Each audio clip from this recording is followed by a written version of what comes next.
قرآن مجید میں ارشاد ہے کہ کیا تم نے نہیں دیکھا کہ تمہارے رب نے ہاتھی والے کے ساتھ کیا کیا؟ کیا اس نے اس کے داؤ کو غلط نہیں کیا؟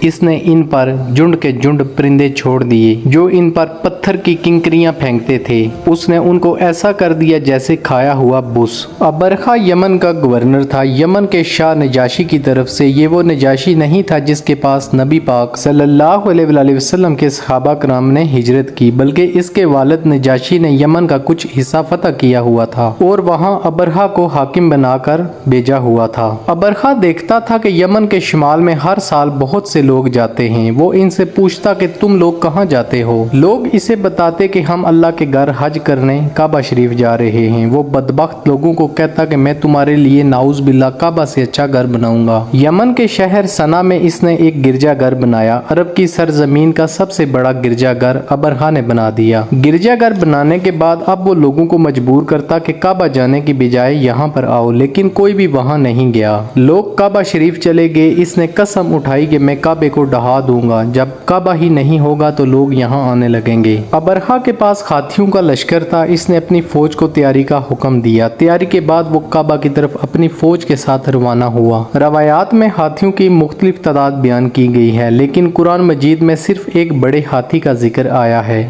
کہ ایک بہت بڑا ہاتھی تھا۔ جب یہ فوج طائف کے پاس پہنچ گئی تو ایک قاصد مکہ کے سردار کے پاس بھیجا کہ پیغام دو، ہم لڑنا نہیں چاہتے، ہم آئیں گے، مکہ کو گرائیں گے اور واپس چلے جائیں گے۔ عبد المطلب مکہ کے سردار تھے۔ آپ کو بتایا گیا کہ وہ اس کام کے لیے آ رہے ہیں۔ ابرہہ اپنی پوری فوج کے ساتھ مکہ میں داخل ہوا۔ داخل ہونے کے ساتھ ہی اس نے مکہ کے جانور اپنے قبضے میں لے لیے۔ عبد المطلب نے ابرہہ کے سردار کو کہا کہ اگر تم میں جرأت ہے تو کعبے کو ڈھا کر دکھاؤ، لیکن ہمارے جانور ہمیں واپس کرو۔ سالار آپ کو ابرہہ کے پاس لے گیا۔ جب عبد المطلب خیمے میں داخل ہوئے تو ابرہہ آپ کی روبدار شخصیت سے متاثر ہوا اور کھڑا ہو گیا اور کہا کہ مجھے آپ سے کوئی شکوہ نہیں، آپ یہ شہر چھوڑ کر چلے جاؤ، نہیں تو میں آپ کا گھر گرا دوں گا۔ عبد المطلب نے فرمایا میں آپ سے اپنے اور اللہ کے گھر کے بارے میں بات کرنے نہیں آیا، بلکہ اپنے اونٹوں کے بارے میں بات کرنے آیا ہوں۔ ابرہہ غصے میں آ گیا اور کہا میں تمہارے رب کے گھر کو ڈھانے آیا ہوں اور تم یہاں مجھ سے اپنے جانوروں کے بارے میں بات کرنے آئے ہو۔ عبد المطلب نے کہا کہ کعبے کی حفاظت کی ذمہ داری اس کے مالک کی ہے اور جانور کیونکہ میرے ہیں اس لیے ان کی ذمہ داری میری ہے۔ ابرہہ آپ کے جواب سے مطمئن ہو کر آپ کے جانور واپس کر دیے۔ اہل قریش مکہ کو چھوڑ کر پہاڑوں میں چلے گئے۔ سردار عبد المطلب کعبے کا طواف کرتے ہیں اور اللہ سے دعا کرتے ہیں کہ ہم اس لشکر سے نہیں لڑ سکتے، تعداد میں وہ ہم سے بہت زیادہ ہیں، ہاتھیوں کی فوج بھی ان کے ساتھ ہے، آپ ہماری مدد کریں۔ ابرہہ کا لشکر کعبے کی طرف بڑھنے لگا۔ کعبے سے کچھ فاصلے پر آ کر ہاتھی رک گئے۔